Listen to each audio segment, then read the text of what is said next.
कैद साहब, मैं आपको इसलिए इस चीज के बारे में थोड़ा बताना चाहता हूं कि यहां इस क्षेत्र के अंदर पहले धरना लगवाए जाते हैं और फिर वही नेता काम करवा करके उन्हें उठाने के लिए आते हैं। मैं एक तीसरा इंस्टेंस बताना चाहता हूं।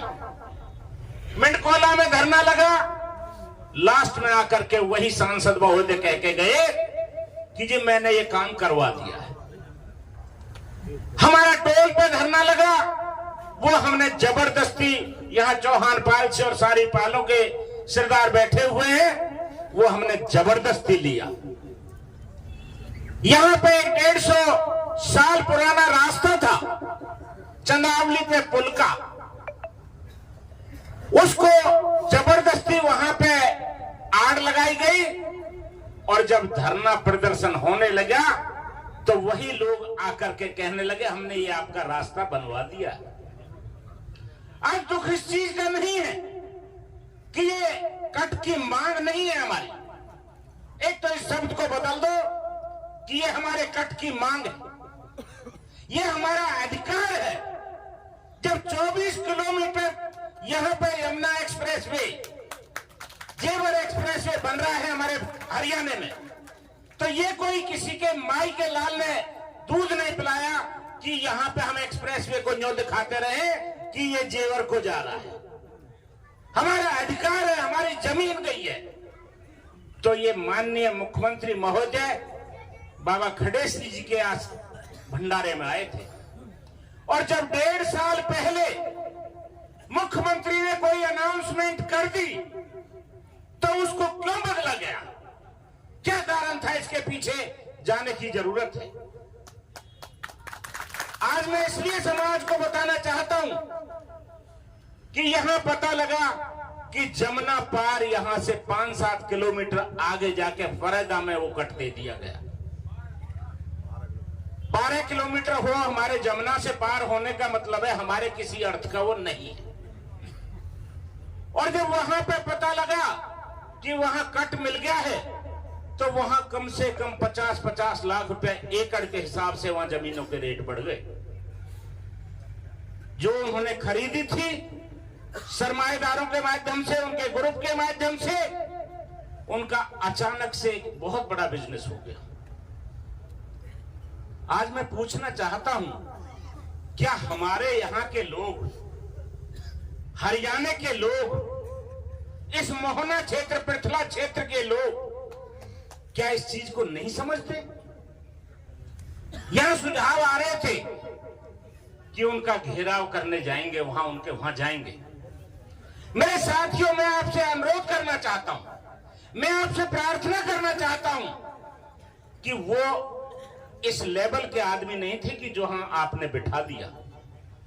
अगर वो अपने आप को ये समझते हैं देने वाला ज्यादा बड़ा होता है लेने वाले से, उनको मैसेज दो, उनको लिखित में इंटीमेशन दो कि भाई हम 3 दिन का टाइम तुम्हें दे रहे हैं, जो भी चुने हुए प्रतिनिधि हैं हमारी पंचायत में आकर के हमें स्पष्टीकरण दो, क्या आप देना चाहते हो या हम टेढ़ी उंगली करके भी निकालनी पड़ेगी। आप लोग किसी से कम नहीं है।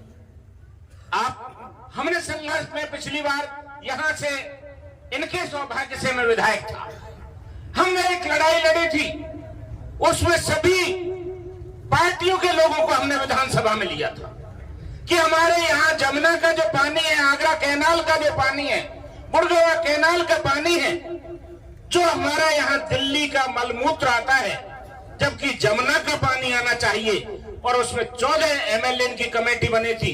जब विधानसभा की कमेटी बन जाती है तो उसको आगे भी बढ़ाना चाहिए।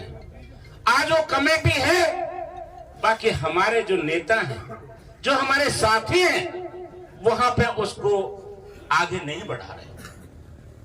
हम इस मैटर को लेकर के आपको मैं पंचायत में भी बताना चाहता हूं। मैं विपुल गोयल जी और हमारे यहां धरने के जितने भी 5-7 आदमी हम लेकर के गडकरी जी से मिले थे और गडकरी जी को साफ कहा था कि सरकार कोई एक्स्ट्रा डिमांड नहीं कर रही। जब 44 एकड़ जमीन यहां एक्वायर हो चुकी है और इंटरचेंज तुम ऊपर से ऊपर बना रहे हो, तो उसका मतलब ये नहीं है कल को हमारे को भी हारी बीमारी हो सकती है। एक्सप्रेसवे बनाए जाते हैं, ठीक है, तुम टोल लोगे, टैक्स लोगे, बाकी इसका मतलब वो तो है कि हम अगर कोई हारी बीमारी हो जाए तो हम फटाफट अपने बच्चे को, हमारे किसी साथी को कोई परेशानी हो तो उस पर जाकर के पहुंचा तो सके हॉस्पिटल। उसका क्या फायदा है कि यहां से हम ये दिखाते रहे कि ये ग्रीन एक्सप्रेसवे बन रहा है, जेवर एयरपोर्ट को जा रहा है। अरे कौन जा रहा है? ये तो ऊपर सारे दिन हम हवाई जहाजों को देखते हैं, बाकी उनमें जब तक हमें बैठने का आनंद नहीं आता, जब तक हम उनमें नहीं बैठ पाए।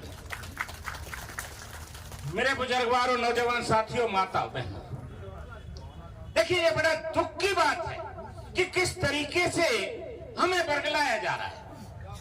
आप लोग संघर्ष के साथी हो, हर चीज में आपके पीछे। क्या वो आज इस धरने पे आने में सुखचाहट करते हैं? क्या वो 4 महीने बाद वोट मांगने के लिए आपके बीच में नहीं आएंगे? रहना तो आपके बीच में है, चाहे कहीं भी हो।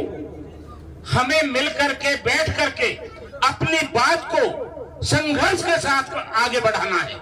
हमें किसी से डरने की या डराने की आवश्यकता नहीं है। आज भाई साहब हमारे बीच में आए हैं, मैंने देखा है इनका संघर्ष।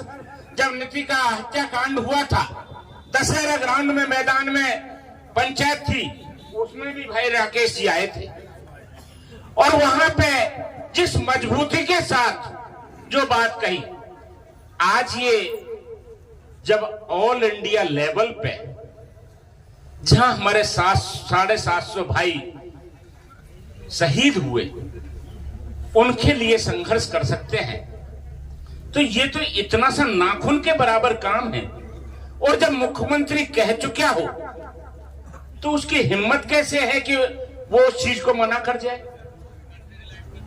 मैं तो अगर खड़े श्री बाबा की तपस्या में दम है, उनको भी ये कहता हूं कि महाराज आपके भंडारे में ये घोषणा हुई थी, और जिस तरीके से साधु संतों का, मां बहनों का, अपने जिम्मेदारों का, मजदूरों का, किसानों का जो अपमान किया जा रहा है, हमें यहां आकर के बैठने का कोई शौक नहीं है।